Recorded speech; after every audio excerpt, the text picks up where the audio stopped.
Hey, everybody. Welcome to the Pursuit Podcast. Jesse Slaughter here. And tonight's guest, Jenn Rowell. Most of you know her as The Electric on social media. That's where a lot of people relate to Jenn Rowell, and that's how a lot of people view her. But we got to kind of go behind the curtain and get to know Jenn better. We got to get into some of her opinions about how things are going in our community and how we can do a better job. And it's really exciting to get to know her, to get to know where she came from, how she came to be here. I really thought she did a good job of giving us the human being factor of being in the media and being a media personality. I thought she did a really good job.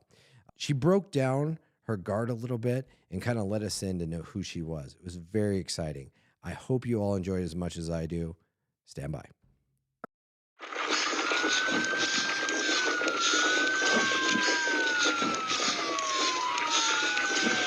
69-foot pursuit. Stop! Sir, stop! Hey, Jenn. Hey.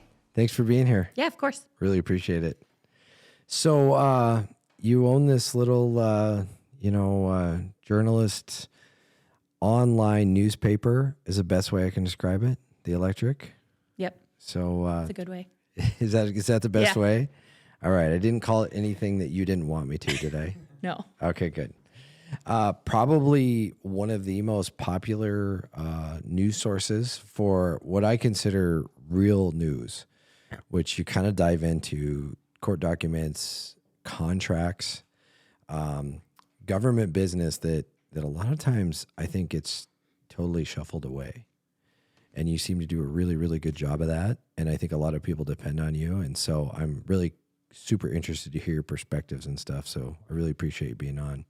So real quick, give me your 10-minute where you're from and how you got here in the beautiful River City.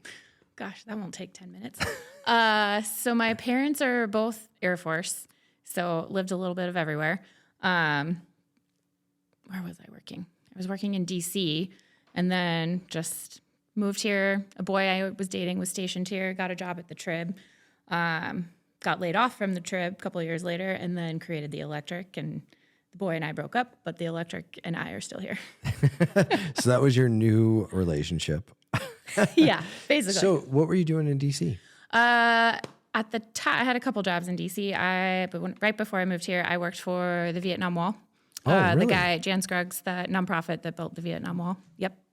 I did not know. I had no idea. That was a cool job. That's super cool. It was really So interesting. how do you work for the wall? Like, explain Yeah, that. it's a real fascinating thing because the wall itself is a national monument owned, by the government, the Park Service. But the nonprofit was the guy, Jan Scruggs, the Vietnam vet, who really drove the process of getting the wall built. And then they do a lot of education and handle like special ceremonies at the wall. And they do a lot of work involved too in maintaining the wall and also adding the names, which technically the government, I think, does, but they help fund it, I believe. Wow. Might have changed since then. So what was your role? I was a communications coordinator. Okay. So I did a lot of press releases, speeches, special events. Really? So what year is this, like, approximately? When did I get there? 2011. And I was there in 2012 when President Obama spoke at the wall for the 30th anniversary of the wall. Wow. That was pretty cool. It That's was super wild, cool. but it was really cool. That's super cool. Did you get to meet him? No. Oh, really? No. Yeah. I did give his speechwriter some information that made it into the speech, so I was really excited about Oh, that's that. cool. That was really fun. I've never met a president. Oh, really? No? I'm trying to think. I've covered a couple speaking, but Yeah. I haven't actually met No, one. in never real met life. one. No. See, I've met an astronaut, but not a... Oh, really? Oh, that's awesome. Yeah, the guys in Apollo 13. No way. How'd The you meet real them? ones, not the movie. Yeah, gotcha. It's funny because I did think of Tom Hanks right I when know. you said that. Everybody does. See, where'd you meet them? Where was I? Alabama. They were there Oh, really? speaking, and I got to go interview them. They were Holy very cow. fun. He was actually one of my favorite interviews because I asked him, or the TV girl who was there asked him, what's it like to go to space? And later he told me, he goes, I wish people would ask me something else. He was like, I've said that 10,000 times. I want to talk about something else. And So I asked, I was like, all right, well, what was it like coming back to Earth, like coming back to normal life? And he was like, that was actually really hard. And I'm like, Which that was a guy are we great talking about conversation. here? Is that Level or? Yep. Oh, cool. Yeah, he was so cool. It's amazing. I I bet. loved it. That was so fun. One of my favorites. That's a cool experience. So, what'd you think of DC? I love DC, but I'm kind of from Virginia. I claim Virginia. So Do you really? yeah, I lived there the longest. So, where in Virginia? Yorktown, Okay. which Yeah. is quite historic. Yeah, I've been to what is it, Old Town? Alexandria. Yeah, Old Town Alexandria. I used to that's where I lived before I moved here. Oh, no way. Now that I love Very that. cool. I love that town. I love the East Coast. It's beautiful. It's historic. I like those cobblestone streets with the gas lanterns, and it They're just cool. Until you have to it's dress up and wear heels, and then it's a Yeah, good way to no. nearly break your leg. never have to do that. So I'm good there. Never have to do Yeah, that. that was a rough Yeah. time. Yeah, no kidding. I bet it was. No, I can totally relate. I think the East Coast has got a lot of amazing things. I unfortunately will never go to the FBI National Academy. I want to, but I only really wanted to, not for so much the academy, but I wanted to go for the off time to go see the battlefields and go see all the history, because there's so much there. Ton of battlefields.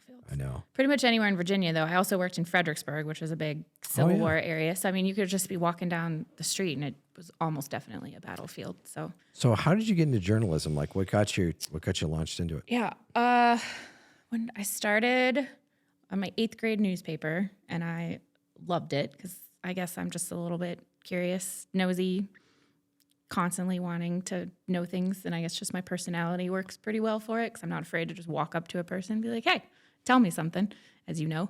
I did it in 8th grade, and then I didn't for 9th or 10th. I don't think I had an option. Then 11th grade, I worked for my high school paper, and that's when I just was absolutely hooked. I just loved it. Did you go to college? I did. Where'd you go? Not for journalism, but I did. Yeah, where'd you go? I went to Christopher Newport University in Virginia. The character Captain Hook is based on Christopher Newport. Oh, wow. Oh, yeah. All the history, man.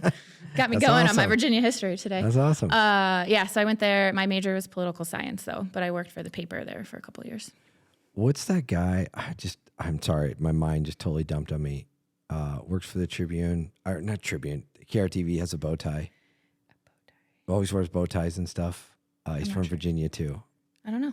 Oh gosh, I just forgot his name. Anyway, I digress. I'll think of his name here. It's going to drive me crazy. I think he still works there. He's a news anchor for him. Oh, sorry.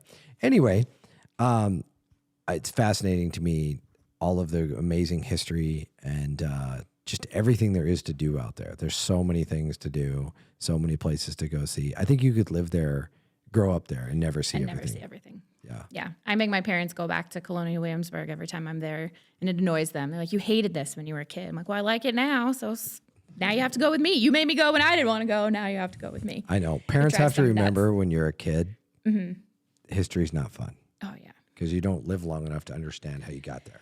No, it just gets more fun. Yeah. And I'm kind of a nerd, so. What'd you think of college? I enjoyed college, but I also worked. I wasn't, fun in college. I just worked for the newspaper and Yeah. had lots of jobs and internships. So the school newspaper or did you? School paper, and then I also interned for the local paper, Oh, really? Oh, wow. So what was the local paper? the Daily Press. Oh, wow. It's a pretty big daily at the time. It's not probably as big now, but I know newspapers are dying. they're not dying.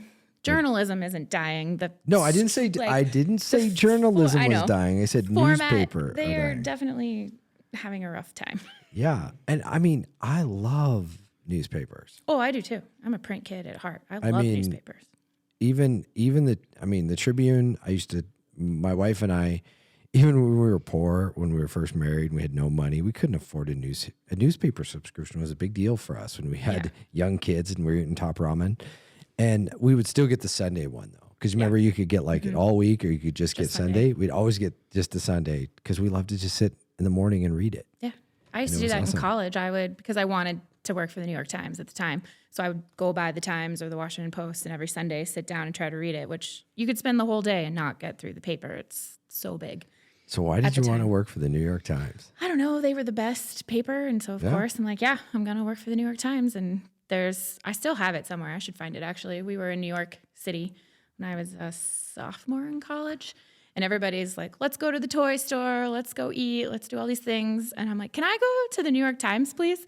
And so I did. I walked into the lobby and I'm just standing there staring like this just, kid in a candy store, but in a newspaper. And God bless the security guard there who walked over and was like, hey, how you doing?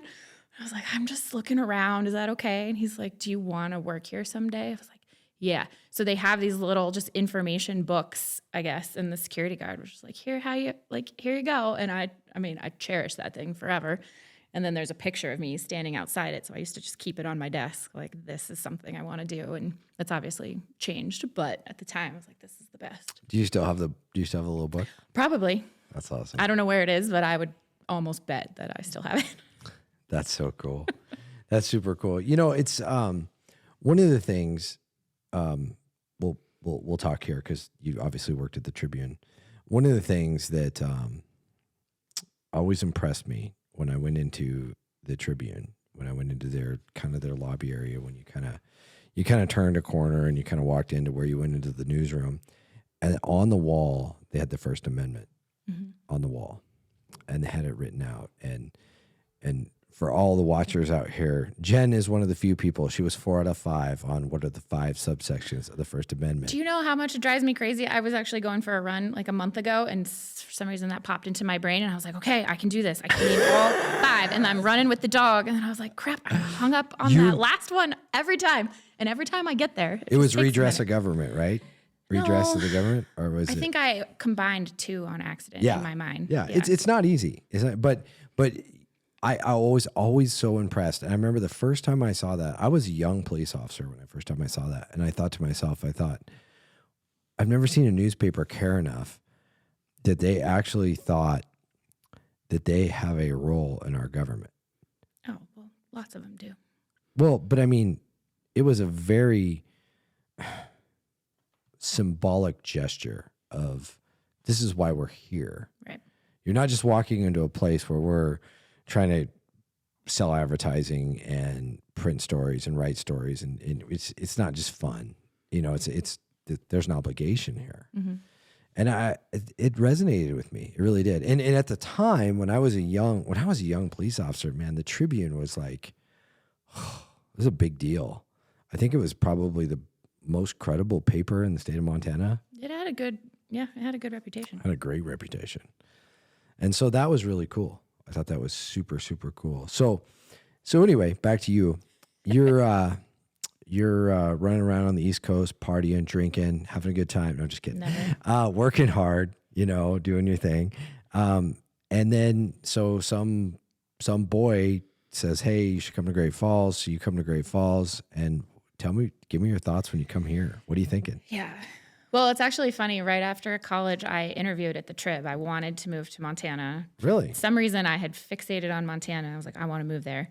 And then, fast forward. Hold on a second. Years. You want to work for the New York Times, but you decide the route to go there is through Montana? No, my plans had kind of evolved since then. When I worked at that paper, the Daily Press, I had some lunch with some reporters there, and there were 2 girls there that were just fantastic reporters, great people. And I had told them, I was like, oh yeah, I want to work for the New York Times. And they kind of were like, yeah, Jenn, we wanted to do that at one point too. But then, you work in towns, and they were like, you have so much impact in you can do really good work where you are, where there may not be as many good reporters either, which has clearly proven true over the years.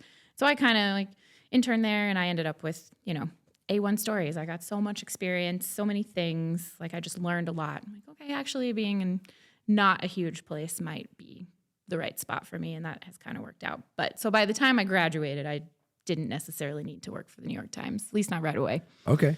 All right. But I had read some story about there being, 10 of the 20 poorest counties in America were in Montana at the time, in The Economist or something. I was like, all right, there must be stories there. I should move to Montana. So I just thought that was going to be a thing.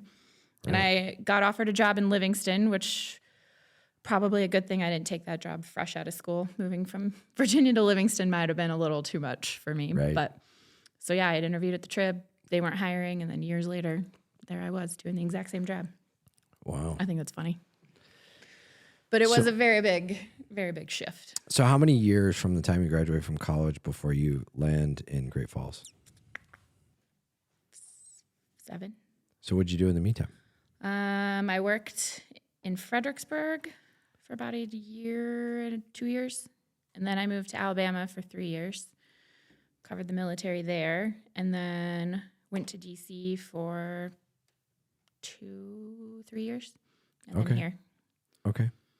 So of all those, which was your favorite? That's a great question.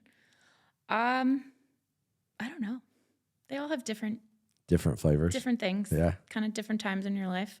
Right. When I was leaving Alabama, I was like, oh, I'm done with this place. I've had enough. And now sometimes I think back, I'm like, that was actually a really, really great, like good food, good people, so much to do. I actually really loved it. So And where in Alabama? Montgomery, Montgomery. capital. Okay. Awesome. Lots of history there too. Oh yeah, tons of history there. Tons of history. So I'm always fascinated. Journalists don't make very much money. No. And I'm always fascinated.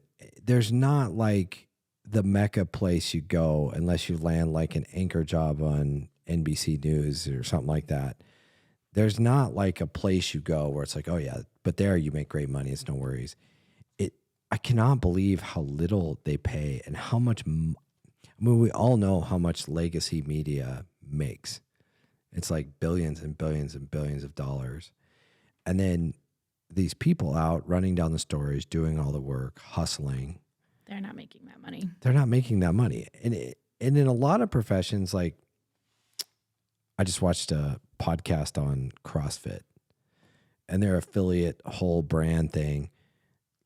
Even the coaches were making 20% of the profit. And that's a huge percentage. A lot more than a journalist. And you look at makes. journalists and it's like, well, 0.0000 like 3% is what we're paying our journalists.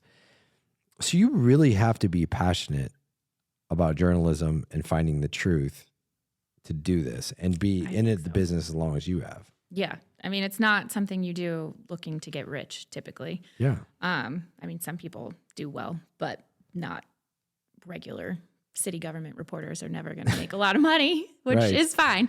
Yeah, I don't know. If you want to make money, I'd find another career. It's not really for you. But it's so important. I mean, Yeah. you're kind of the people who hold government accountable. Without you hustling and running down the stories and pulling, the affidavits out of the courts and pulling contracts and knowing what right to know what public information you're entitled to and or knowing how to get it when you're not, it's not going to happen. And the public's never going to know. No, I mean, the public has the same access I do, technically. Like, I'm not doing anything magic to get stuff. That's what I do all day. And I do it a lot, so I'm usually a little quicker. And then I know how to annoy you guys so much until I get what I want more often than not. But yeah, the average person is not going to invest that kind of time to know any of it. Well, for the record, you're a great journalist and you're not annoying. I know the media's place in our government, and I really do believe in it. I believe that they have a place and that you need to be as forthright with them as you possibly can be, legally and ethically, so that the information gets to the public, because they have a right to know everything we do in a public office. And a lot of that's been lost in our country. Oh, for sure. The administrative state, the deep state, whatever you want to call it. I'm not a big conspiracy theory person. I just don't know how else to describe it. It's kind of taken over, though. And that relationship between elected officials and the media and the people is very deteriorated. Yeah, it's challenging. It is, very much so. So you come out here to the River City, the beautiful Great Falls. And so tell me about getting started and like where you started and what you thought, your impressions and everything else. Gosh. Well, I made the rookie mistake of moving here cross country in January. So that was stupid. But yeah, that was some rude, introduction to the place. Because when we got here, it was snowing and I was exhausted. It's like week-long drive, got a dog, stuff. I'm just like, cool, I'd like to take a nap now. But my ex is like, all right, let's go learn how to drive in snow. I'm like, does this seem like a good time to be doing this when I'm already cranky? I'm already tired. It didn't go very well. But I mean, I Because needed back to east they learn. had snow days.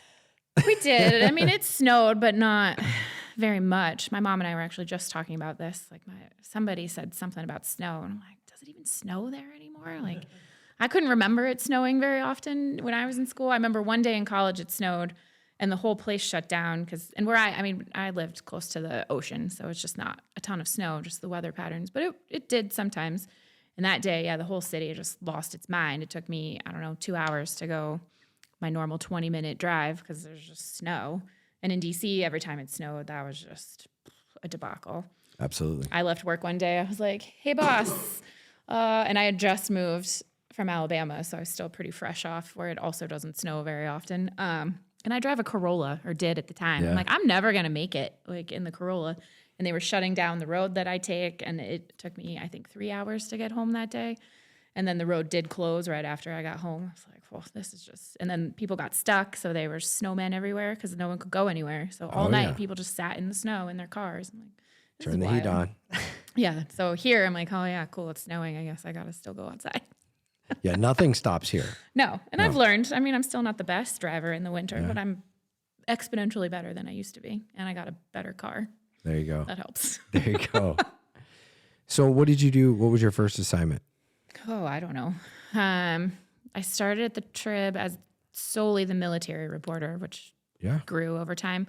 I don't remember the first thing that I wrote, but it was a couple months in was the big cheating scandal at Malmstrom. So I was, 3 months maybe into working at the Trib, living in Montana, and a national story lands on my desk. So that was a little bit stressful. So talk to me about that, because we deal with the military in Maelstrom all the time because we have jurisdiction of all the civilians on the base. And then technically we have jurisdiction of the airmen under certain circumstances. And then in some places we have co-concurrent jurisdiction, and it's a mess. But I find that the military is extremely difficult to work with, and they very much will protect their own. So talk to me, and this is from a law enforcement perspective. This is from hey, we need to prosecute this bad guy for hurting your airmen. So help us out. And sometimes we don't get a lot. So from a journalism perspective, talk to me about how difficult that was. Yeah. That was very difficult. I got lucky then. They had a public affairs chief at the time who was very, very good and understood the role of the media. So he was always willing to have conversations. And him and I had kind of started developing a good working relationship. I think we really bonded during that because it was very stressful for both of us. But he was great because I could call and just be like, hey, we're just having a conversation, work through, explain things to me, tell me where we are, just all off the record. So then I could be like, all right, now can we go back and figure out, what I can say, which not everybody likes how that works, but that's actually a great working relationship with public officials because the more I understand what's going on, even if I can't always report certain things, at least I can write with a better, context so that I'm giving people better information, even when I can't say something. So I got lucky that he was there. And the commander at the time, I actually was a huge fan of. He was very, he didn't talk a lot. He was very stoic. He wasn't really sure of the media. But during all of that, he knew me just enough to be like, okay, I trust Jen. She knows what she's doing, and she's going to be fair. So he, when it first happened, he only talked to the National Associated Press and me. And it was, that was a really hard conversation to have because that was a pretty bad day for him.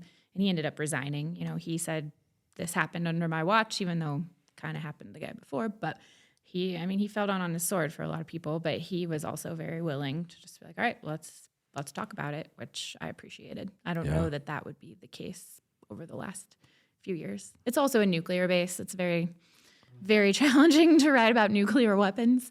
It's very secretive. It's a lot harder. Yeah, when I covered the military in Alabama, it was a lot easier, but it's a very different base. And it's just much more open, different people, different setup. But yeah, nuclear bases, it's a whole different ballgame.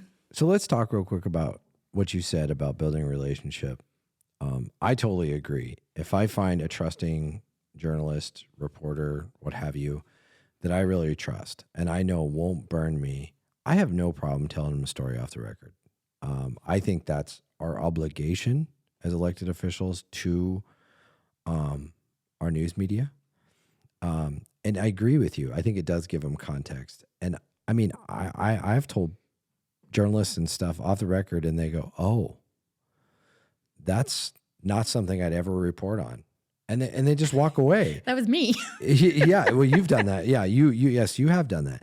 And you go, and you're like, oh, okay, well, I was willing to fall on my sword and it is what it is. And here we go. And they're like, yeah, no, we're not reporting on that.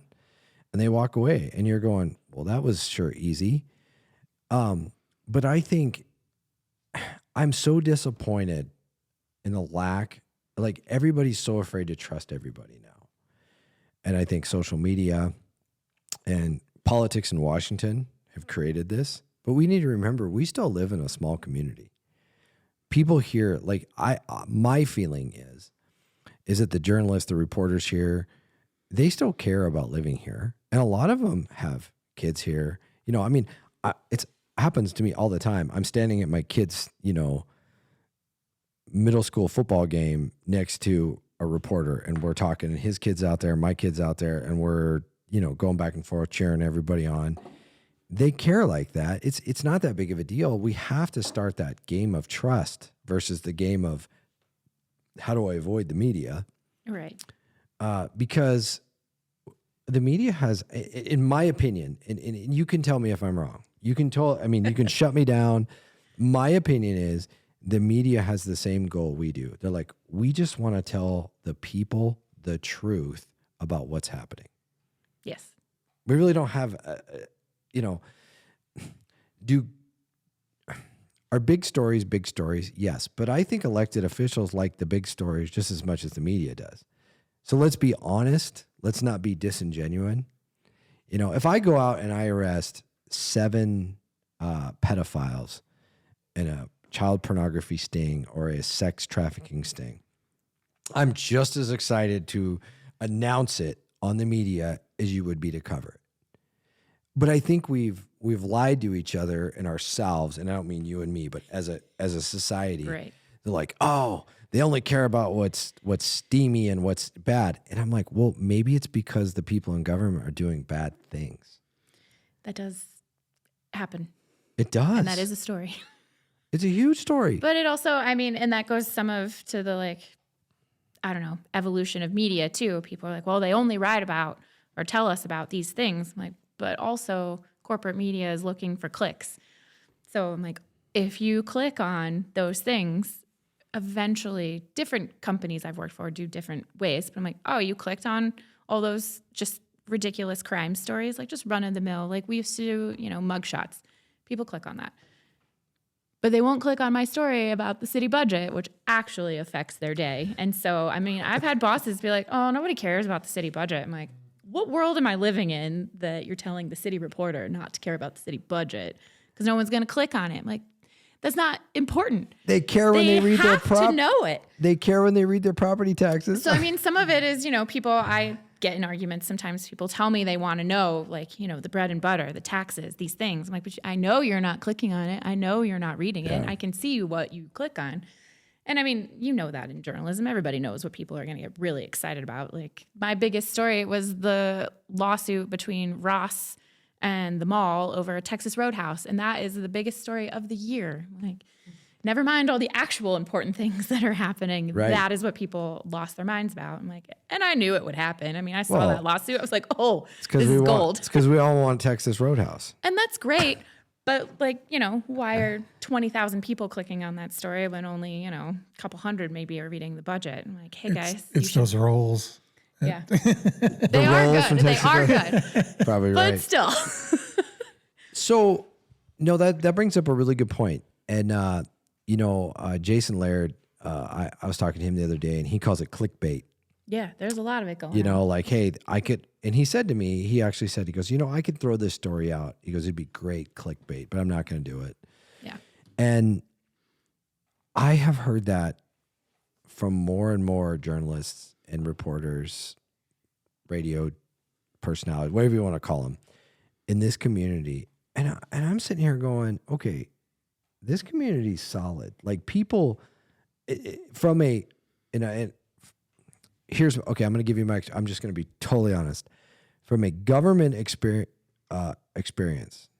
it's not solid. I've seen a lot of crooked government since I've been here. My joke, it's not so much anymore. It's turning, it's getting better. But this used to be the Chicago of Montana. That's what I used to call it. It's the Chicago of Montana. It's changing though. It's starting to become a little bit more transparent. Not totally, but a little better. But what I have seen from media and from journalism is like, whoa. That's too inflammatory. We're not going to write that. That's clickbait. We're not going to do that just to get clicks. And they'll even the reporters will even self-admit, oh man, that would do a lot for me. Yeah. I could really kill it with that story. And then I've also seen some people that are very clickbait happy. You know, I mean, God bless Pat Frisch. He's retired now, and I hope to have him on. But he loved it. I mean, he loved the clickbait, you know, and he'd throw it out there and it would just blow up. And I don't have a problem with that. Like, I mean, that's their prerogative, is their, like, kind of their personality or choice as a, you know, news personality or a journalist. But I haven't felt ever like anybody in our community is out to get our community. I've always felt like in media, there's been a couple that have come, but they've always gone very quickly. You know what I mean? Yeah. They don't stay here. They're not like you. They're not like a staple of our community where you're like, I mean, I know people all the time like, oh yeah, Jenn from the Electric, like total common first name, right? It's not like, you know, yeah, Miss Rowell from the Electric, or, you know, they don't formalize you, that because would weird me out too if right, you talk to me that way. But they have Yeah. But that first name basis is a relationship. Mm-hmm. And you've worked really hard to build relationships, and that's really important. But I don't get that feeling, but I do get the feeling from a lot of people in government that they don't trust the media still. Yeah.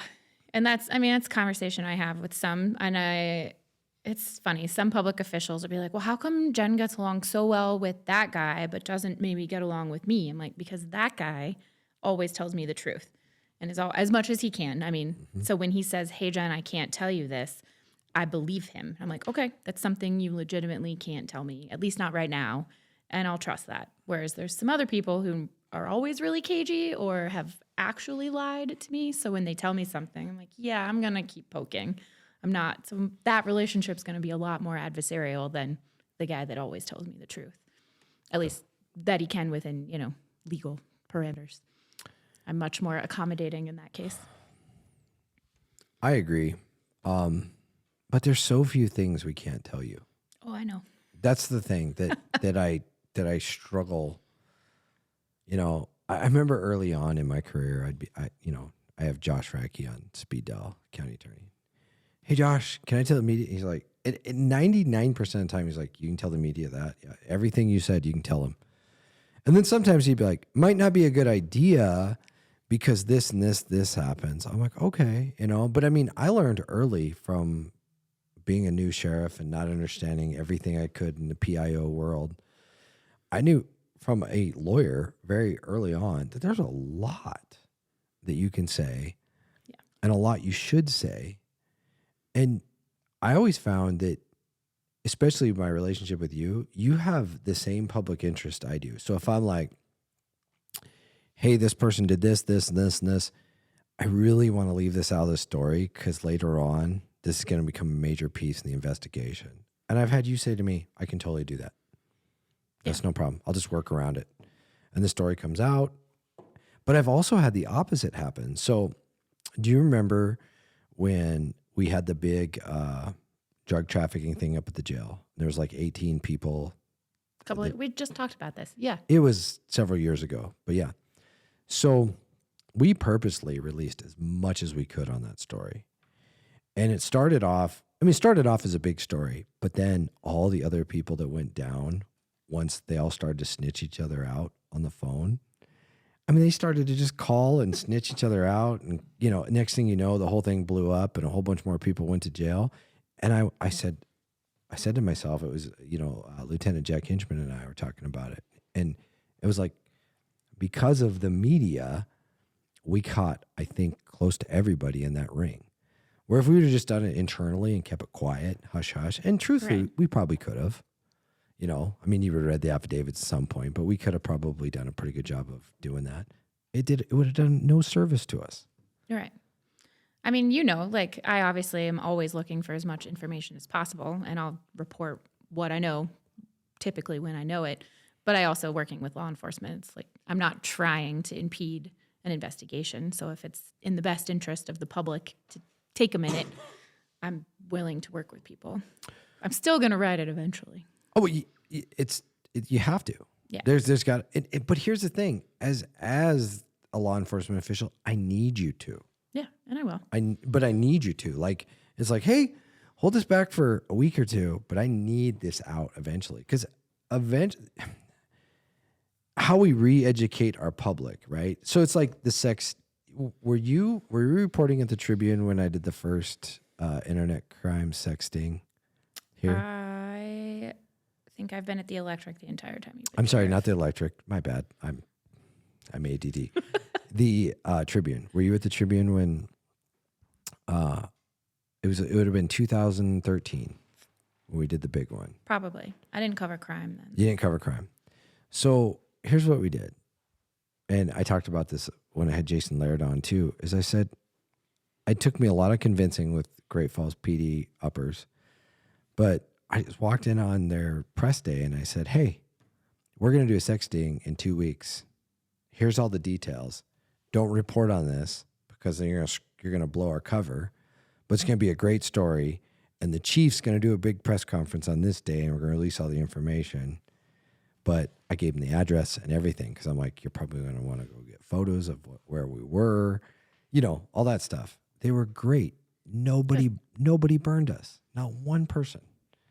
But then when the story rolled out, the pictures were great. The booking photos were, laid out. But that's a deterrent to people's bad behavior. People see their booking photo in the paper for trying to go have sex with a 12-year-old and they go, in Cascade County, if you do that, there might be a cop waiting for you. I'm going to go somewhere else or I'm going to stop my bad behavior. Yeah. Which, then that's how it should be. Absolutely. I worked at a paper where the rule was, because we put people's picture in the paper. We wrote about it when they screwed up. So if any one of us ever screwed up, it was front page news. It could be minor. It could be a DUI. Well, DUIs are bad, but we're not murdering people. It's minor stuff. But if any one of us got in trouble, that was the rule. It's like, because we hold other people accountable, we have to be held to the same standard. I write everything myself. So if I ever found myself in trouble, that would probably be pretty big news. But I'd be in jail, so I'd have to be reporting from jail. Right. I'd just send it to you and make you post it. There you go. Wow, that would be you have to. That would be some ethical journalism right there. I hope we never have to test that theory out, but that would be some. Highly doubt it. That would be some seriously ethical journalism. That's the thing. We have tablets with email now, so you could send me your booking photo, and you could be like, Jesse, this is what I did. Well, what I did. You put me in the jail. I love that you said that. I don't personally do that. You realize that? I do know that. But a lot of people don't. I get this all the time. Sue, this is a true story. I used to call my phone, this is no lie. Christy can totally attest to this. My phone, the bat phone, when I first became sheriff, because I would literally be sitting like you and I are sitting here and someone would Facebook message me and be like, hey, somebody's at my house right now and they're trying to break in. And of course, I don't get this until 9:00 in the morning, right? Yeah. True story, Ben. And it's a Facebook message from a person like, someone's trying to break in. What should I do? And in the morning, I'm like, I really hope you called 911. Like, what the heck? Yeah, I believe that. I totally believe that. It's fascinating. And I'm just laughing, but I'm sorry, I can't even keep a straight face when I start talking about this. Is real stuff. This happened in like 2022. That's how long ago it's happened. Blows my mind, but I'm also not surprised. I know, it's hilarious. So anyway, when people say the sheriff came to my house and arrested me, it's really not me. It's one of our deputies out there. So it wouldn't be me. So you might have to actually send me a message and say, hey, I'm in your jail. Because it's happened before. People are in my jail and I don't know about it. I feel like you'd know about it if I was in your jail. I might not. I've had Got a lot of new deputies. They might. I've actually had some pretty like obvious you should have called me people land in the jail and I didn't know about it. Yeah. It'd be I interesting. didn't know about it. So chances are I'm not committing crimes and going to jail. But all right, fair enough. But it'd be if cool. I did, I'd have to write about it. I wouldn't call you. I know. Neither would my kids either. They're like, I ain't calling you. But it's hilarious though. I have to laugh about this because it is super funny how people perceive certain things. Like I'm sure you get emails, texts, Facebook messages all the time of like, hey Jen, are you on scene? And you're probably like, on scene of what? Oh, right. My standard response, I get it all the time. Comments, emails, whatever. Friends text me. And it does annoy me. So maybe they do it to annoy me. But they'll be like, well, Jen, there's cops outside. There's cops here. There's fire truck here. And they're like, what's going on? I'm like, I don't know. They're doing their job. Yeah. And then just kind of look at me. I'm like, if it's important, like that also sounds bad. It's important to whoever it's happening to. But if it's, a big thing, like a huge operation or a whole building burning down, someone's going to call me. Like your office, the fire department. Like those guys know. They're going to let me know. And every now and then I just stumble upon something. Like there was one, I don't know, it was like 3 a.m. and I just happened to wake up and I hear people screaming outside. I'm like, well, that's not good. So then there's me. I'm like, hey, dogs, let's go for a walk. I'm like, let's go see what's going on. And I'm like, oh, there's a lot of lights. And I was like, okay, something's going on. So I was like, all right, I better go put on like actual pants now before I like walk around. I don't want to roll up to a crime scene in my pajamas necessarily with my dog. Come on, that's legit. It was middle of the night, but still. So I'm like, all right. I'm like, dogs, okay, something's going on. I'm like, there's more than one fire truck. Something's up. People are screaming. So I just walk around the corner and I walk up and all the fire guys are like, hey, Jen, like, what you doing? I'm like, I don't know. I just noticed y'all were out here. What are you doing? And they're like, where did you come from? I'm like, I just live literally behind this building. Someone put up the bat signal. Yeah, and I was like, you well, came, right? I just happened to be awake because you woke me up. So I'm here. Let's see what's going on. It was an apartment fire. And I don't cover a lot of apartment fires, especially not live in the middle of the night, but it just happened to be right there. I was like, well, while I'm here, I might as well write about it. But beyond that, no, I'm not usually running to crime scenes.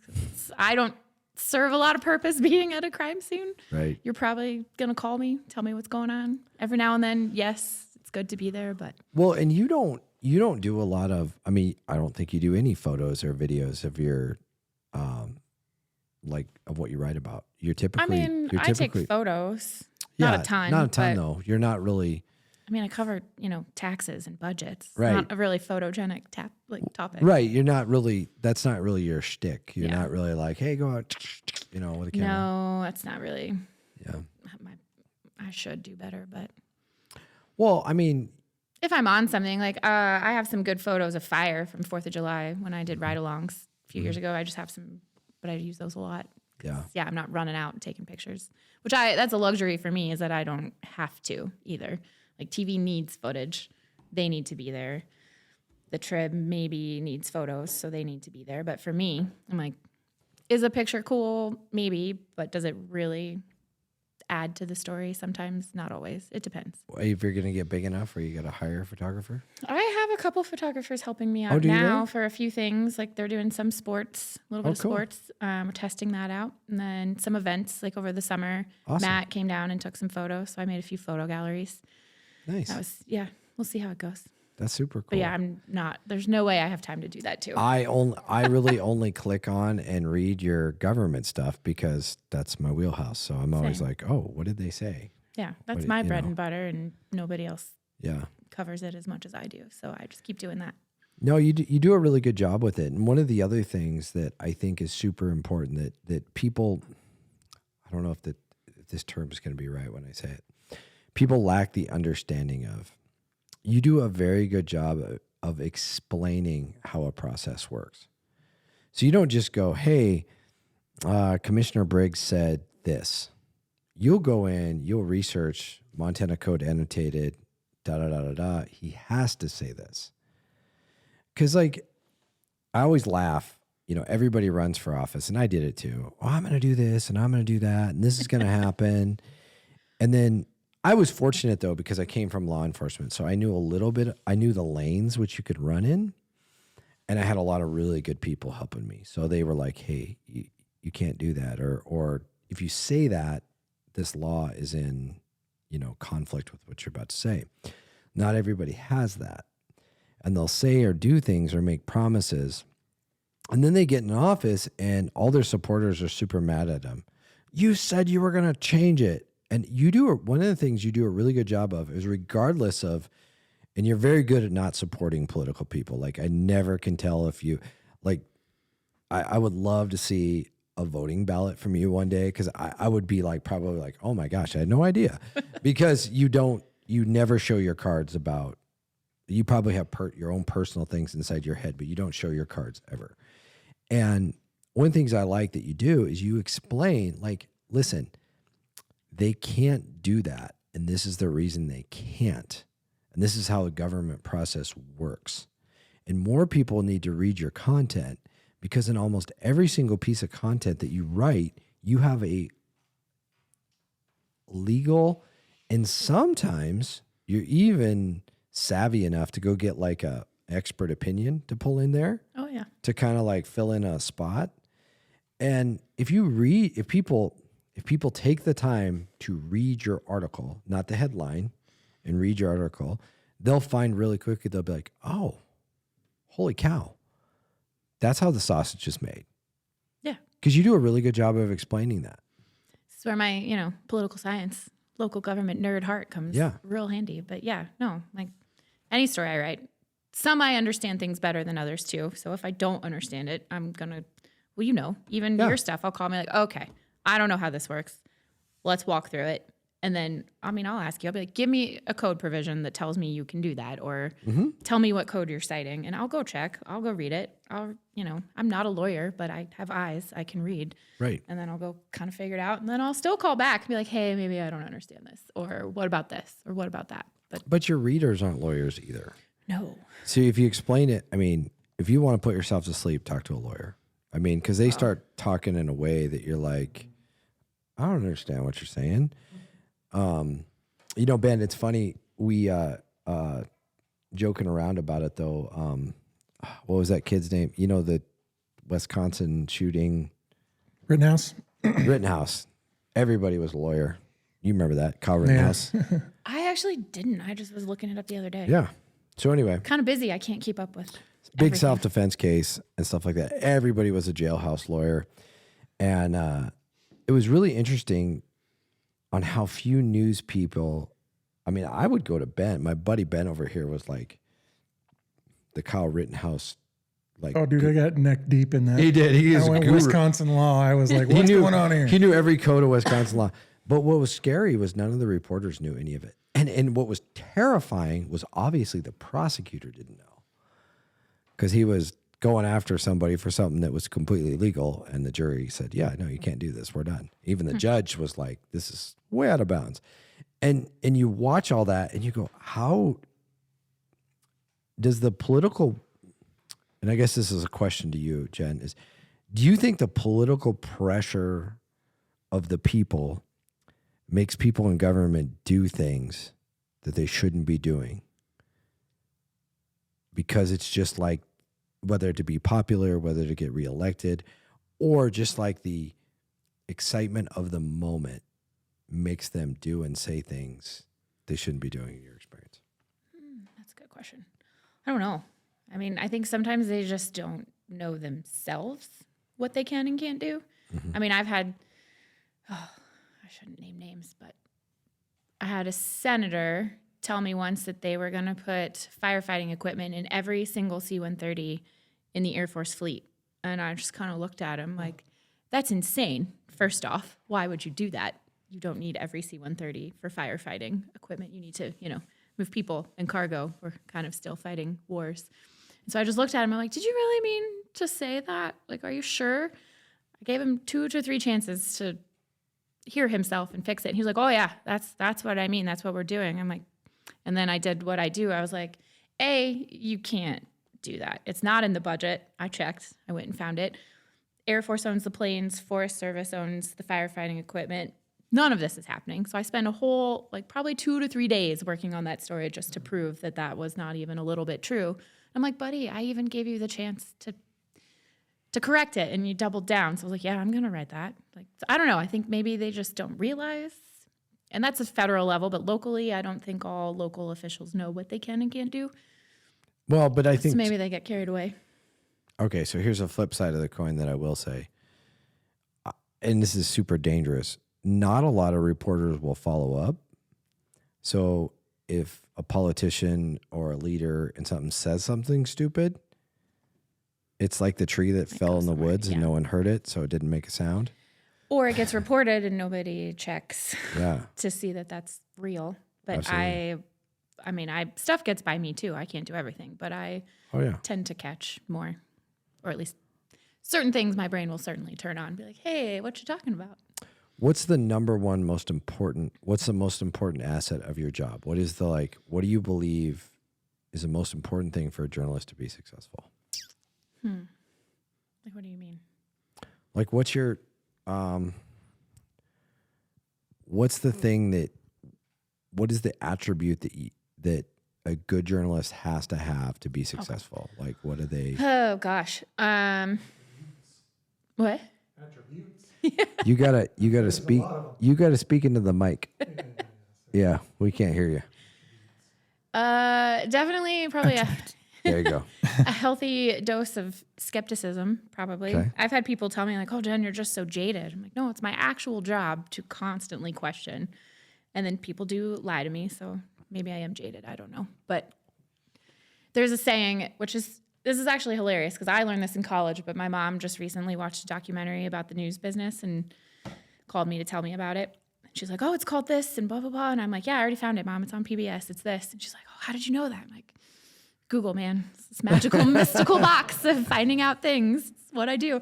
But she goes, did you know there's a saying in journalism that says, if your mother tells you she loves you, check it out? I'm like, yeah, I learned that in college. That's the thing. It's trust but verify kind of thing. Okay, so you're telling me something. Right. Just because I'm checking it out doesn't mean I don't necessarily trust it. Or maybe I do, maybe I don't. I'm still going to check. I still want to see it and read it with my own eyes whenever possible, which isn't always possible. Sometimes I'm like, all right, well, this is what the official told me. This is what I have to work with. And then, yeah, I'll fix it later. But if something evolves, I'll write that too. So I don't know, being skeptical, not just taking everything at face value, which is hard and exhausting. I don't know, reading a lot, curiosity. Absolutely. No, I totally agree. Consistency. Well, I think one of the interesting things about, I was a police detective for years before I was sheriff. I mean, that was my thing. I actually never thought I'd do anything else. The sheriff thing kind of was like a God thing that was like, oh, hey, you should do this. And I was like, oh, I was super resistant. But you're kind of like a police detective because that's the same way I am. I'm like, really? I mean, anytime anybody says things, particularly somebody in politics, I'm like, really? Did you really? I mean, I'm very skeptical and very curious and very want to know the background of how people got to where they got. And do you mean what you're saying? Or are you just saying it? I mean, I believe everybody's, I think all the time I'm like, my initial impression is, well, I'm very trusting. I'm very it's just my sincere, it's my personality. I'm like, okay, I believe you. But then there's always this thing in the back of my mind going, you probably shouldn't believe him. It's like tick, tick, tick. So I think you're very similar in a lot of ways to like a police detective in that fast, investigative reporter, just right? Keep poking around, asking questions, keep digging. following up. I mean, and you got to pay attention and remember things. That's probably, actually, that might be the most important thing. Just actually show up and pay attention. I mean, what I do sitting through public meetings isn't, glamorous. It's pretty boring. I mean, you've probably seen me. Sometimes I'm in the back of the room just banging my head against a wall because I'm just going nuts or I'm bored or it's not always fun, but I still sit there and pay attention. And then week after week, I'm like, oh, because sometimes I'll be like, okay, well, this is how I feel about this and what I'm going to do. I'm like, but just last week you said this, which is always fun. I love when somebody's a new politician too. They're like, oh man, Jen really called me out because one day I said this and the next day I said that. I'm like, it's It's how this works. So like, be careful what you say. Well, you're getting a good baseline Yeah. because you're there all the time. Yeah. You know who else does a really good job of that? Not in your wheelhouse, is Bill Rupnow. He's a bondsman, and he's always in the court for the bonds. And so he's always got a really good read on who would be a risk for his bonds and who won't be, because he's always in the court. And I always thought he was brilliant for doing that. You never see any other bail bonds companies doing that. You do that as a reporter, is you're always sitting in the room, watching, observing, paying attention, and you have a baseline. So you could probably doze off a little bit. If something came out of line, you'd be like, whoa, That happens. wait a second. That's not what you've been saying for months and months and months. Yeah. And I mean, I don't know how to explain it, but I guess I've just done this long enough, because there are times during, a city commission meeting where they're on something I'm not particularly worried about, or, some, I don't want to call it fluffy stuff, but something I'm probably not going to write about. So I'll kind of either be writing a different story, or I don't know, just thinking about something else. And I joke every now and then, somebody will be like, Jen, did you hear when so-and-so said that? I'm like, did I like black out during the meeting? I didn't hear that. Because sometimes I'm just like zoned out on something else, but I just have an ear that I'll hear something and I'm like, okay, time to get back in it. Like, got to pay attention. Something's going on. And it happens all the time. I mean, not that I zone out all the time, but every now and then I'm like, I'm doing something else. And I'm like, I got to pay attention. But you're so consistent that you can get away with that a little bit. Like, cause you know the patterns of the people you're listening to. Oh yeah. It's not like you're sitting there, it's like, I mean, even me, I mean, I go to county commission meetings very often, but I don't go as often as you go. I mean, I watch a lot of those on Zoom these days, but I'm still usually watching or listening. Which, I mean, that's just another tool. Well, I'll get into the real reason I think you're successful here in a second, but we're going to take a quick break and we'll be right back. If you're passionate about firearms and the Second Amendment like I am, one of the best places in all of Montana to go is Mitchell Supply. Jim and Tammy Mitchell have been running this gun store for decades. They're major supporters of the Second Amendment, and they're major supporters of our community, and obviously they're supporters of this podcast. For all your firearms needs, go check out Mitchell Supply today. One of the best family-owned businesses in Great Falls is Schulte's Coffee House. They have amazing coffees, frozen yogurts. You can even stop in and fill up your car. They are a full-fledged convenience store and are world famous for their chicken and my wife's favorite, the Bosco sticks. Go check out Schulte's Coffee House today. Your health journey is as unique as you are. The Peak Great Falls has everything you need for your fitness journey. They are your partner in wellness with a top-notch facility and expert staff and a very welcoming vibe. Locally owned, community driven. Join them today.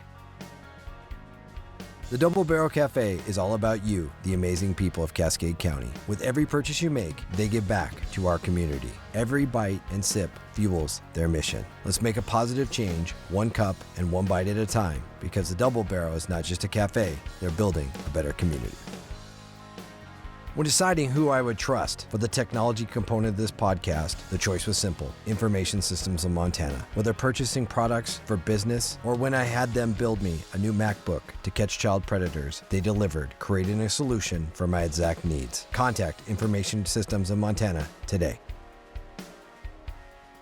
Are you looking to replace those floors in your home? Or maybe you're doing new construction? The place I trust is Contract Flooring Carpet One. This is a locally owned and operated business here in Great Falls, and they are committed to serving you and giving you the very best prices and the very best product and service. Go see Contract Flooring Carpet One today. If you haven't noticed lately, Cascade County is booming, and one of the places I depend on to get all my construction needs is Builders First Source. Whether you're a contractor or a do-it-yourselfer, Builders First Source has everything you need. Stop in and see their amazing staff for all your building supplies today. So, I agree with you. All those things are good. I think one of the reasons you've been successful, and one of your biggest attributes, though, is you build relationships. Like, you take time. You talk to people, you talk to all the different officials or PIOs or whoever's in charge of releasing information. I know you'll come into my office and you'll come in to get a quick story, but you'll small talk and you'll like, oh, hey, what's up? And oftentimes I say things and you're like, oh, well, that's interesting. You start writing stuff down and I'm Make like, a note for later. yeah, exactly. Right. But no, I mean, I get caught off guard a little bit. I mean, you never burn me, so I don't have any complaints. But you'll go, oh, I'm super interested in that. Yeah. And I can't tell you how many times we've been talking, and I think you want to talk to me about the mobile command vehicle. And I start talking about it, and I slip something out, and you're like, what? and I'm like, oh, yeah. But I think there's a level of comfort where I don't feel like I have to project a guard up with you, that I'm going to like get burned down if I slip something up. And then you're transparent and going, oh, I'm super interested in that. Not just like, like some reporters are like, and he said this and this, and I'm putting this quote in the story, has nothing related. You've never done that to me. It's ever. really my style. Right. You call it out. Whoa, that's a quote that should go in a whole nother story, or can it go? And you even said to me, can I put that in the story? And I'm like, oh, yeah, go ahead. And I'm like, I probably shouldn't have said that, but it's out. Okay, cool. Yeah. But I think that's probably your biggest attribute is your ability to build relationships. I mean, like, I'll go downtown on my personal time and I'll see you down there, and you're down there talking to people, and you're available. You're there. You're not, it's interesting in the world of politics. You don't just work from behind your desk. You go out and you talk to people, and you're very similar. There's a mirror of like, okay, I can't just write stories, go to county commission meetings, city commission meetings, public events, and write. You just meet people where they are sometimes. Yeah. Well, and it's funny, there was, years ago, I was still at the Trib when it happened. I was at one of those police briefings that they used to do, and this new kid, I forget which station he worked for, but he was a TV kid, and he just goes, hey, Jen, like, how do you get story ideas? And I just remember I'm not like stunned, speechless all that often, but I just looked at him like, I really don't know how to answer that. Like, so I thought about it for a minute. This kid had a journalism degree, supposed experience, rolls in. I'm like, how do you not have story ideas? And me being the brat that I am, I was like, well, I don't know. I just go outside. Like, I could walk down the street and find probably 5 stories by the time, like, if I go to the post office to pick up my mail, I probably saw something that gave me a story idea. Like, part of that's just how my mind works. But I mean, yeah, talk to people. Half the time I'm downtown and people walk up to me like, hey, Jen, did you know about this? Or did you hear this? I'm like, oh, let me look into that. Like, and it's just sometimes casual conversation. If I'm downtown, having a drink, chances are I joke off duty, which I guess I never really am. But I'm like, I can have a conversation with someone and not be, quoting them. But at the same time, I'm like, oh, yeah, I'll check that out tomorrow. I believe there's the reason people talk to you, though, and I know the reason I talk to you and talk to the media, I want the story out. I do. I want people to know that this is going on, and either it's a great story, it needs to be told, there's a cover up, it needs to be exploited, or someone's doing something evil or nefarious and they need to be held accountable. Yeah. So like, I think people, like, they want the truth. They want to come tell you. And I think do you think that's true? I hope so. Yeah. I mean, there are things that sometimes people are like, well, Jen, why haven't you written about this? I'm like, well, it doesn't mean I'm not working on it. Like, maybe there's something there's been things I've been tracking for a while that I just don't always have enough to feel comfortable. Because I think I've got, a brand, a reputation where, like, if I'm writing it, it's real. I can back it up with sources, documents, like, I'm not going to write something I can't back up. So sometimes I'm investigating something for a long time until I feel that it's solid enough that I put my name to it, which frustrates some people because it takes me a while, but then it's real. Yeah. What do you, so this is the Pursuit podcast, and what we're trying to figure out is, like, what's your pursuit?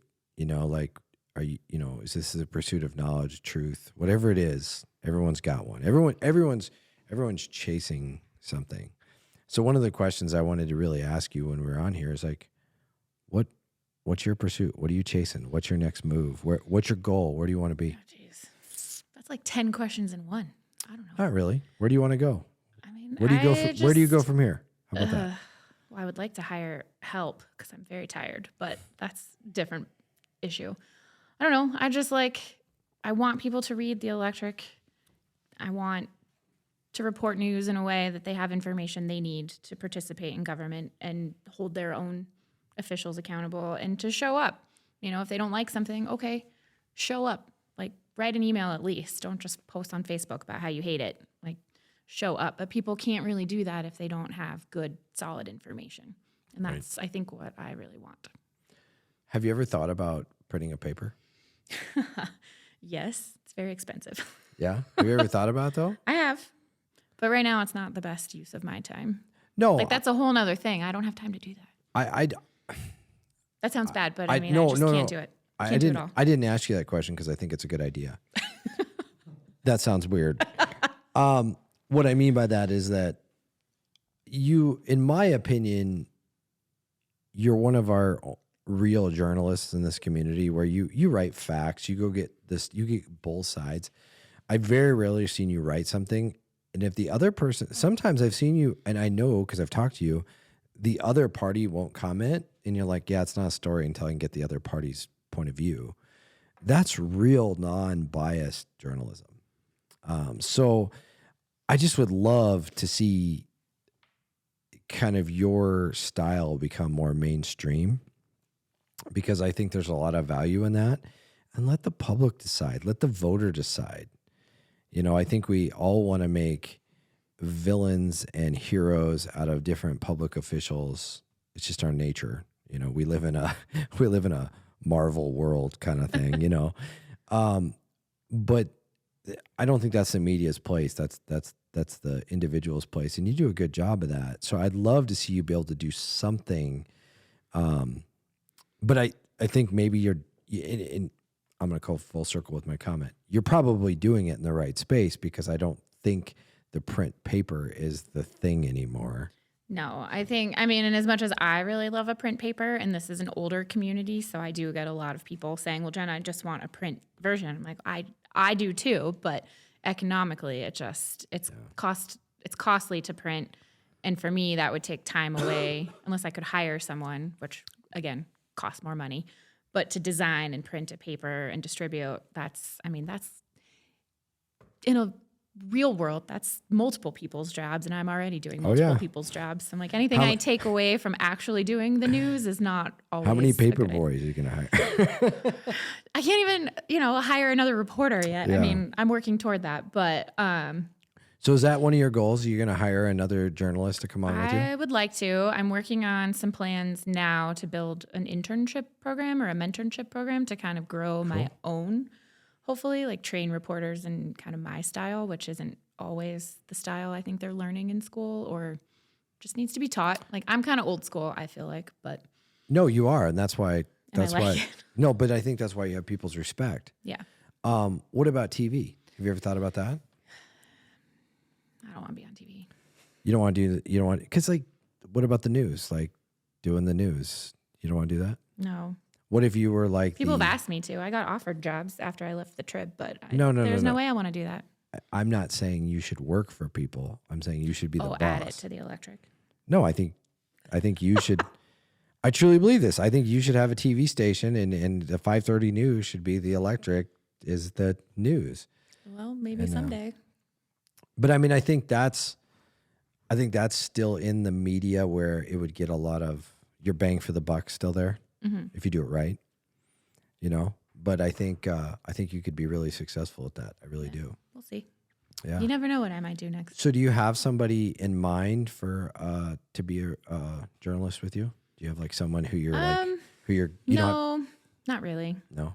We're doing some partnership stuff now too that's working. Like Jason Laird at radio, now that he's back kind of in the media world. I mean, he uses a lot of my content and reads that. Just kind of looking at where we can partner better to help each other. Or, yeah, maybe I would like to hire just my own, but I don't have anybody picked out just yet. I feel like you would be a tough interview. Like if you came to you to like say, hey, I want to be your journalist, and you're going to take your hard-earned money and pay somebody. I think that would be a tough interview. Well, and I mean, the electric is built so much on my reputation, which it sounds kind of obnoxious, but is pretty good and very strong. So putting someone else into that mix is going to be really hard for me, I think, on a lot of levels. Right. To get someone to where I can trust that they're operating at the same level that I am, and know that their content is solid, because I'm putting my name behind it too, which is a little terrifying. Yeah, that would be. It would be terrifying. I'm nervous about it, but we'll see when we get there. The one thing I'll say to you though is this: don't be afraid to trust other people. I have been so lucky. I mean, like we've got Ben back here, behind the cameras today. I mean, I've had so many people in my life that I was never successful until I started to really operate in a team environment. I mean, I was successful, but I never really had real success until other people kind of came on board and started helping me. And it's amazing how you can force multiply your message, your movement, this whole podcast thing wouldn't happen. There's 10, 20 people behind the scenes in this thing who all made this happen. And plus us awesome community. And I just think you're one of those people that you're like right on the cusp.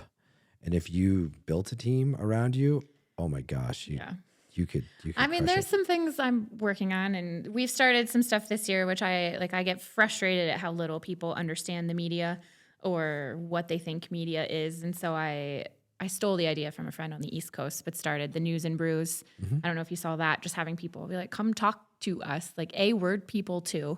I love, not everyone, I'm not on TV either, so not everyone knows my face. So it's very easy to send me really mean emails or really nasty things on Facebook. I'm like, hey, I shop at the same grocery store you do. You probably see me getting walked by my dogs in Gibson Park. Like, we're just people too.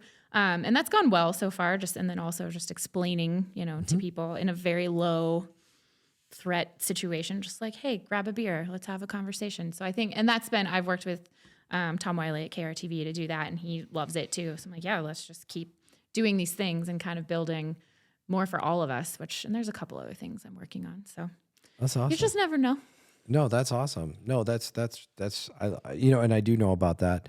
And that's kind of, I guess that's probably the reason I ask you that question, is I think there's a ton of potential here. And it's funny when I talk to reporters and journalists, they all say the same thing. They're like, it's so close, but there's still something missing. Jason and I talked about it when he was on, and I'll just be very frank. Back before KRTV was Scripps, when they were a local TV station, they crushed it. They did a very good job on doing local good stories and doing that. And then it has been totally different. The flavor's been different. It's been off. It has not been as consistent. I mean, I could sneeze in my office and there'd be a KRTV reporter standing there. I mean, I'm not even joking. And now, hey, we have a press conference on one of our employees who got arrested for child pornography. Yeah. KRTV did come to that one. It was Tim McGonigal, actually. But I mean, the other ones are just, all the other media, they're just non-existent. They don't even show. Yeah, and you're going, why am I doing this? I'm like, so, I mean, and then here's the problem I do is that I Facebook Live it all, because I'm like, well, if you're not going to show up, I'm going to push it out. And then I try to tag everybody and do my thing. And then I get, well, you're doing it live anyway, so we won't come. And then you're like, I do that, but I'm only one person though. You've done that once.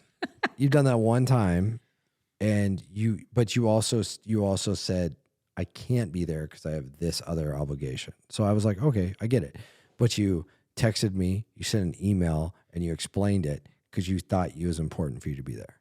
It wasn't like ghosted, And then I get this, like the next day, can I come up and get that on that whole thing again? Oh, yeah. And I'm like, no, I don't do that. I'm like, go on my Facebook now. I'm not doing all the work twice. I do have the regular job. Yeah. Well, and I mean, sometimes people get annoyed that I don't show up to things, but I'm usually trying to be in 5 to 6 places at once. Right. Or maybe your press conference just hits when I'm like, hey man, I just finally stopped working and I'm drinking a glass of wine. Probably shouldn't drive up the hill to a press conference. I'll just watch it on Facebook. And for me, that's just dividing my time appropriately. But yeah, it's only one of me. So I'm picking and choosing a little more carefully. But here's the other thing you can get away with and not a lot of other people get away with. You don't have video. Mm-mm. So I just get the words. Yeah, exactly. So you go on there, you get the words, you'll call me with follow-up. I mean, and it's good to go. Easy. It's one phone call. It's done. But I'm just frustrated because it's like, with all the nefarious things that are happening in our world right now, particularly at the federal level, I mean, it's just terrible. And here's the thing. I really don't pick sides with what I'm about to say. I don't know who's telling me the truth. I don't know if the election was rigged. I don't know what's on Hunter Biden's laptop. I don't know if Joe Biden's senile. I don't really know. I mean, I have my assumptions and I have my perception of what I can see with my own eyes, but I have no idea what the truth is. And what scares me is nobody's getting that out. Nobody's like really digging in and getting it out. And if they are, they're usually getting fired. And you're going, what the heck? Do you think we're at the tipping point of state-sponsored media? Oh, no, I don't think so. Corporate's too strong. You think so? That doesn't mean it's good, but they're not going to give up their profit margins, which are huge. Well, right, but by state-sponsored, that could mean this. You're going to tell everybody that they need to take the coronavirus shot. And if you do, we'll make sure that we back you up. Like remember the whole Facebook thing where if you got on there and said that, if you get the shot, then, and by the way, I don't care if you get vaccinated or don't. It's a personal decision between you and your doctor. Don't care. Like, I'm not involved in that argument. But when you had social media literally censoring people who said negative things about it, and then you have Mark Zuckerberg on podcasts saying, yeah, the FBI called me and asked me not to do that. Is that not state-sponsored media? I don't know. I don't know what to do with that. Well, I mean, that's a private company. They're going to do what they're going to do, and they're going to face consequences for choices, as any company does. But I don't know.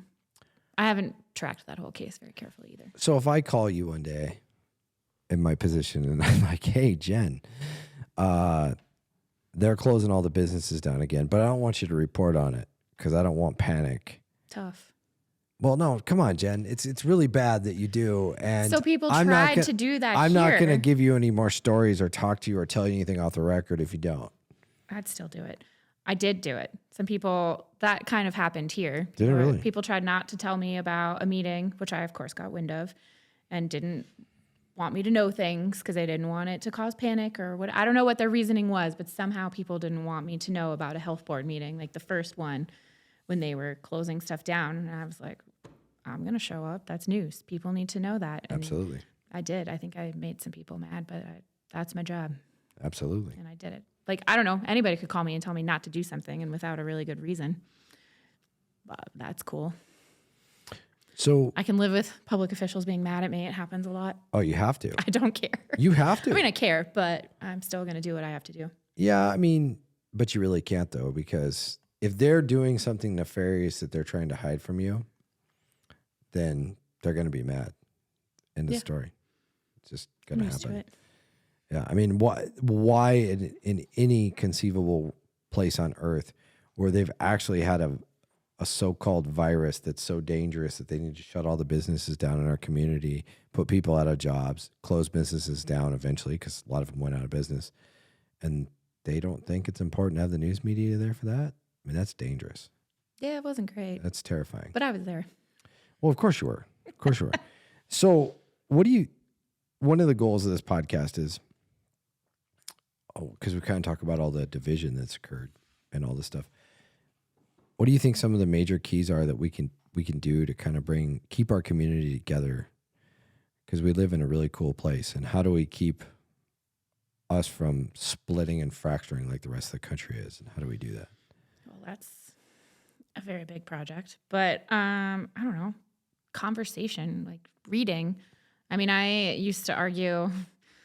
I shouldn't even say this. There's some people I would argue with. And they're like, well, my opinion is this. And I'm like, okay, but your opinion isn't the only opinion in the world. Mine may be different. We don't have to think the same thing.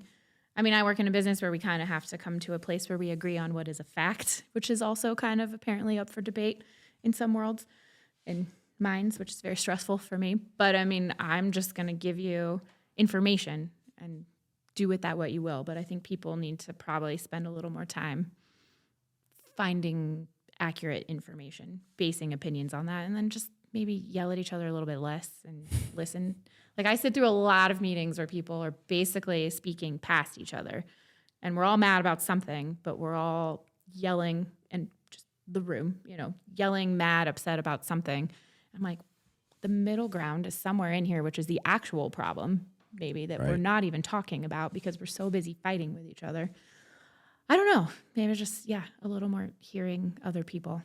Like there's plenty of people I sit through meetings and I'm like, oh, I don't agree with that. But also, okay, that's what you think. That's where we are. But like, it's government. At some point, you got to find a medium.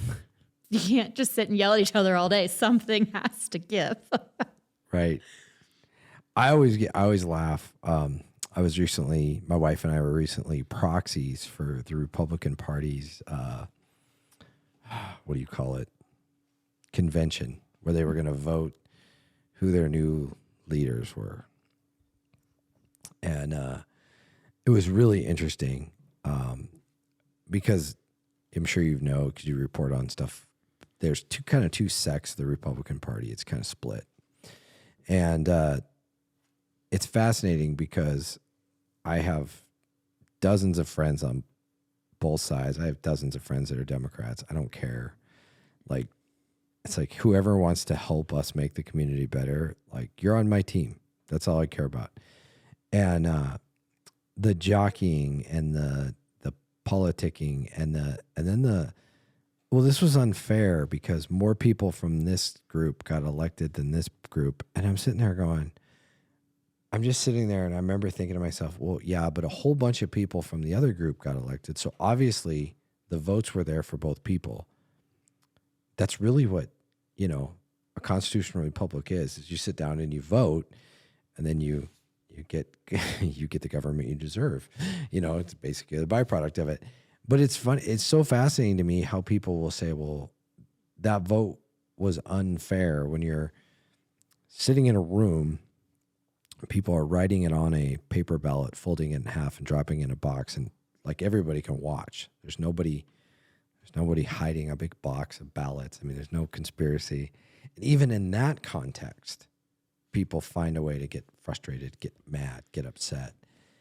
And you're like, I just worry like, okay, in a context where, let's say it was the three of us, because we're obviously going to pick a winner if there's three of us. And there's two people and we all write on, who we're going to vote on. We drop in a box. People will get mad and yell at you and be like, Jen, that's totally unfair. I don't know. I think maybe everybody needs a puppy. You think so? That's Actually, that probably wouldn't fix anything. That'd probably make the world worse. But puppies make you happy. Do they? What kind of puppies? Black labs. Black labs?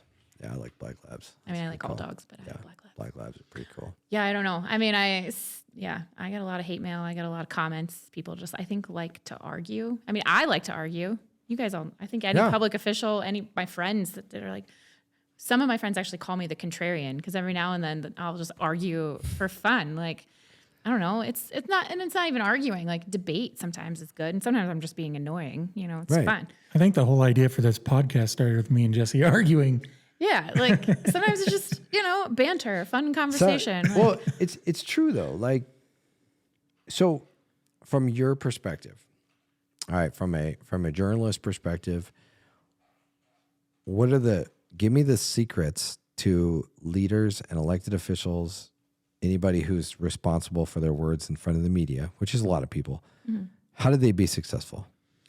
Well, that's funny. So there's one I'll tell this story because it kind of goes into that. So we were in Boston for the downtown conference earlier this year, and I go with the group because, I wasn't presenting that time, but I've presented before, I've covered it before, and it's just kind of fun now. But I was there, and Brett Doney, actually, from GFDA, was in another group, and I guess he mentioned, like, oh, we have, our local reporter with us, and I guess the other group from wherever they were from was just like, what? You travel with your media? Like, you actually talk to your media? They were just, like, blown away.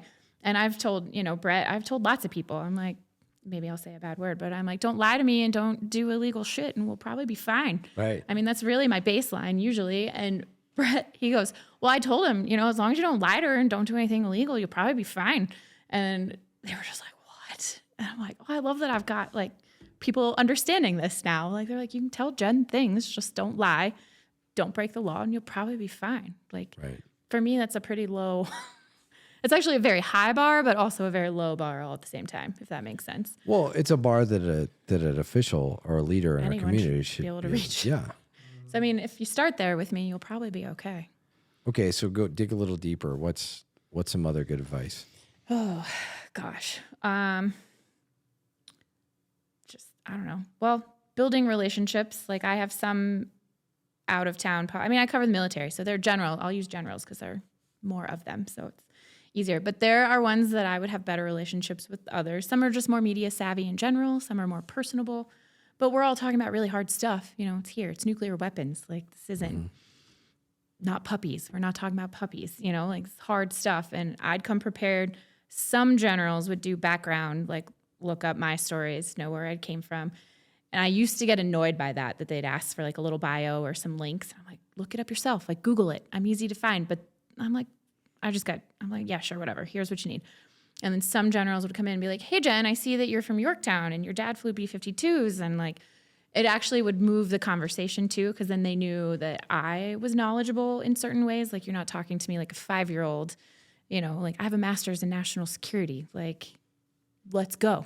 And so they would. And then others were just like, well, I'm smarter than you and you don't know anything. I'm Hold like, on. well, You have a master's in national security? Yeah. Well, it's actually international relations with the concentration. You realize is you national jumped security. over that whole point in your life. You never asked me if timeline. I kept going to school. You just jumped. Where did you get that? Well, I did it through I did it online, but a university in Alabama because I started when I was down there. Because there was some colonel who just talked to me like I was a little girl, and well, you know me, I got mad. I was annoyed by that, and I was like, all right, I can do this too. And so I started my master's.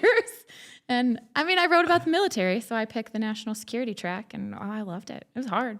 It took me a really long time to finish it, but I did it. Gosh. Okay. That's we need to do a whole other podcast on national security. Yeah. So, I mean, I'm not an expert by any means, but I've read some things. I know some things. So certain generals would come in, and I knew they had at least Googled, or their staff Googled, and was like, here's just a real brief bio on Jenn. And so they'd come in and be like, okay, we're starting up here in conversation versus like, don't offend her by acting like she has no clue what's going on. Right. I grew up in the military. At least start there. Like, I know what airplanes are, guys. Like, come on, let's go. Yeah. Well, I could probably name father more of flew them. B-52s. He's That's a no joke. navigator, but yeah. Oh, navigator? Cool. My grandfather was a waist gunner in a B-17 over World It's a War rough II. gig. Yeah, they actually dropped the bomb that destroyed Hitler's nuke Interesting. while it was being constructed. Yeah, super cool stuff. Yeah. That stuff's fascinating to me. It is so cool. So no, that's good advice. That's really good advice. Just kind of knowing your audience, I guess, a little. And it's not perfect. You're not always going to know the reporter you're talking to, but it actually, I used to be annoyed by it. Now I kind of understand the thought behind it. It also saves time. Absolutely. Why do you think? Because I really don't believe that people are innately lying or deceptive about the media. But why do you think they don't want to build a relationship with their local media? I don't know. I mean, it's a lot different. You know, even in my career, I'm not that old, but it's still very, very different than when I started. So I'm trying to think. Like, I've always done okay. Well, I fight with people, but I also am just, I don't know, relatively personable. So I can get people to tell me things, especially over time. I feel like people are just a little bit afraid, I guess, like that someone's going to play gotcha, and there are reporters that do that. So some of those make my life harder because then I have to work doubly hard to be like, that's not really what I'm doing. Although if you're breaking the law and lying to me, I'm probably going to be a little more annoying in your world, but that's, how it should be. I had an interesting thing, and I won't name the name of the reporter, but I had an interesting thing with a reporter where this reporter burned me. And in my opinion, just wrote a story that was totally unfounded, untracked, just not a good story. It was just, and not that I cared about the information, just like, really, this is a garbage piece, But I did actually give that reporter a second chance and told them something off the record and gave an explanation. And that reporter treated me right the second time. And it was interesting. And it was a big risk for me. I just, for some reason, my gut told me like, this could create more problems for you if you don't, and give this person another chance. And so I did. And it was an interesting look into like, okay, that is a person too. Because I think another thing that we do as citizens and as officials is we start looking at reporters not as people. And because you said that, hey, we're people too. And I think, I think it's interesting because as elected officials, we feel like we get treated like we're not people. Like, hey, we're people too. And so when I did that, I got a very good, very positive reaction from that person. It totally surprised me. I kind of expected to just get burned to the ground. And I thought, well, this will be the last chance, if it happens. But I was pleasantly surprised. I think my opinion is just people kind of lack the courage to trust other people. Well, it's hard. I mean, I don't go into a conversation being like, oh, I absolutely trust this person absolutely. I've never met before, and I'm going to tell them everything ever. But I mean, sometimes it's a risk. Sometimes you kind of test the waters, see where you're at. Oh, absolutely. No, that's just. Sometimes it does not work, and sometimes you get burned. Happens. But Absolutely. I don't think I've ever burned anybody. I've been here 10 years, and I don't think I've ever done it, at least not on purpose. So before we kind of wrap up, I was curious, what is your favorite story you ever wrote? Ever? I know. Ever. Dude, I've been doing this for 20 years. That's a lot. What's one of the favorite stories you ever wrote? Okay. Well, I really like the one about the astronaut that I talked about earlier. That was really fun. That was really cool. Gosh. What about locally here? I know. I just write a lot. I'm trying to think. I really like writing about Arts Fest every year. The Really? muralists. Yeah. But I mean, some of them have been here year after year. So like now they're kind of friends, So when they're here, we just have like the best time. But they're also just so happy.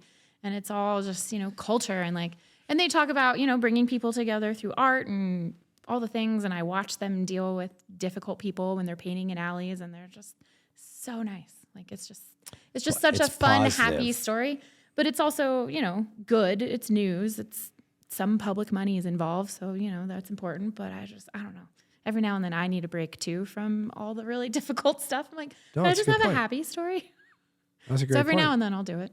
That's awesome. Yeah. So that's super probably one of my impressive. favorites. Do you really like art? Do you enjoy art? No. But you just I mean, I don't really know a lot You like the about it. people. The murals I think are really cool. I love those, but yeah, they're just really fun. I do like art. I'm not I an like artsy person. I by any love means. I love art, but I'm not artsy. Like Yeah. I look at art and I'm like, oh, that's cool. Oh yeah. And then everything I say is cool, I can't afford, so I just keep walking.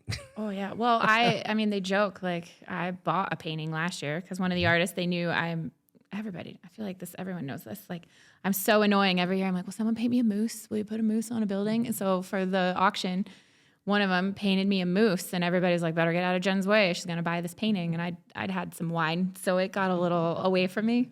So I bought a moose painting. Nice. Yeah. Nice. It's on display in Dragonfly because I have nowhere to put it. So Oh, that's awesome. yeah. You can go see it anytime you want. So one of the other things I wanted to ask you, because like every time I seem to see you socially, it's downtown. I'm super passionate about downtown. I think our downtown is the coolest downtown in Montana. Talk to me about what you think. Like, how do you think it's? I love it. Yeah. But I've always liked every town I've ever lived in. I've always wanted to live like above a business in a downtown. Like I did it even in Wetumpka, Alabama, which at the time it didn't really have a downtown. But I found a house to live in downtown Wetumpka where there's, not very many people. But that was great. I loved it. And so here, and it's easy for me because a lot of what I cover is nearby. So I walk just about everywhere. And so it's always interesting to me when people tell me downtown's scary and it's dangerous. I'm like, I walk by myself all the time. And maybe I just look mean and scary because people really don't bother me. Every now and then there's a minute, but it's fine. Jesse, you can actually say, my mic's not on. You can actually say, when you're talking about Jen to somebody else, you can say, Jen from Wetumpka, Alabama. I always say Greenbow, Alabama from Forrest Gump. Oh, I love it. So, yeah, I agree. And I get really, really frustrated when people say that about downtown. I mean, we had the one thing with the church, but that was short lived and it went away. Yeah. We don't. And I live around the corner from that. Yeah. And we don't have it wasn't great, but we don't have a massive homeless problem. We don't have. I mean, I go down there all the time. I mean, I go down there with my little 3-year-old daughter. We walk around and we have a great time. And the businesses are booming. But what I like is the people down there are so cool. Like the business owners and the people that work down there, they're so passionate about downtown. And it's just got a really cool vibe. And I kind of full circle. I was a downtown beat cop in 2005. And so from 2005 to 2007, I did that. And back then it was struggling. Like it was, they were trying really hard, but it was rough. I mean, in the 10 years I've been here, it's come quite a ways. It's just amazing. It's just amazing. It's fun. I just hope we have a great time. I hope we can build on it and preserve it and not have like that some of the other big city problems that have happened downtowns where, you know, they do have a massive influx of homeless people and no one wants to go downtown. I hope we can avoid that, you know. It's not there now anyway, but no, some of it's just probably perspective. I mean, I lived in Alabama, I lived in DC. Oh, yeah. So it's for me to walk downtown Great Falls. I'm like, hey guys, you're always like, going to have, I'm not that worried. Well, you're always going to have that element. That's for always sure. That's what downtowns are for. It's kind of actually culturally accepted a little bit, you know, if you're used to it, which I am too. So it's no big deal. Like, oh, okay. Yeah. And I've never been really scared, I don't think. No, I think it's really cool and I think it's super exciting. I just hope we can keep it local. That's my only fear or worry. And I mean, don't get me wrong, I don't mind out of state influence. Do you, like, for example, Steve Alley, the Higgins building? Mm-hmm. Do you know that guy? Yeah, I haven't seen him in a while, but yeah. Yeah, I haven't either. But he like built that place from the ground up with his retirement. He just vested all of his retirement. Look how beautiful that building is now. Yeah. And all the awesome things in it. So I'm not knocking out of state people who come in because a lot of them have totally turned our downtown around. I mean, the Wild Hair, they came from out of state and look what they turned that into. Yeah. I mean, there's tons of positive things from people coming from out of state. I just mean, I hope we keep it not corporate, Right. Yeah. like local small town businesses. So far, so good. Yeah, it's amazing. It's totally amazing. Well, Jen, it was a real honor to have you on. Seriously. Yeah. Happy to do it. I thought you did a great job. I love what you do. Keep doing it. Thanks. We really appreciate you, and we need you in our community. So thank you for everything. Yeah, of course. All right, take care.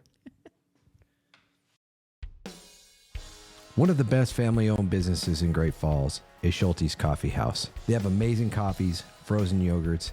You can even stop in and fill up your car. They are a full-fledged convenience store and are world famous for their chicken and my wife's favorite, the Bosco sticks. Go check out Schulte's Coffee House today.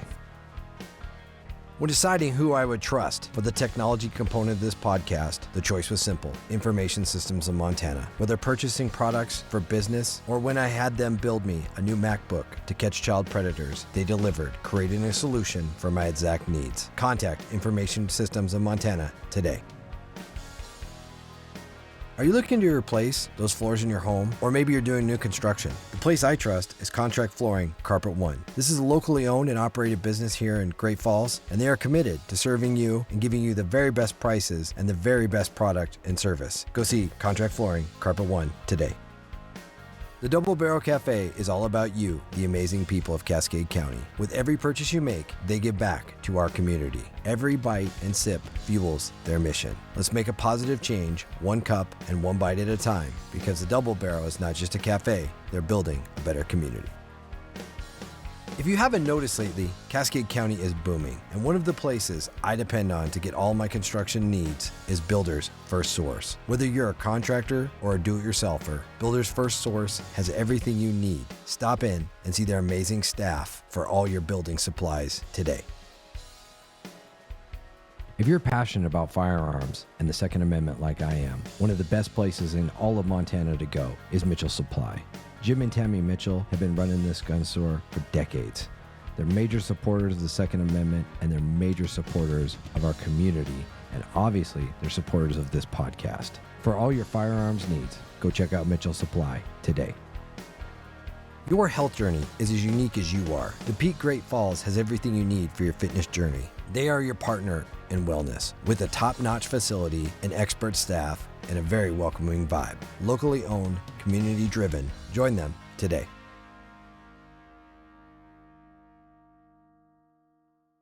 Hey, everybody, and welcome to the Pursuit Podcast. I'm your host, Jesse Slaughter. So, podcast is taking off. Everybody's watching it. I'm getting tons of emails. I'm getting tons of social media responses back and forth.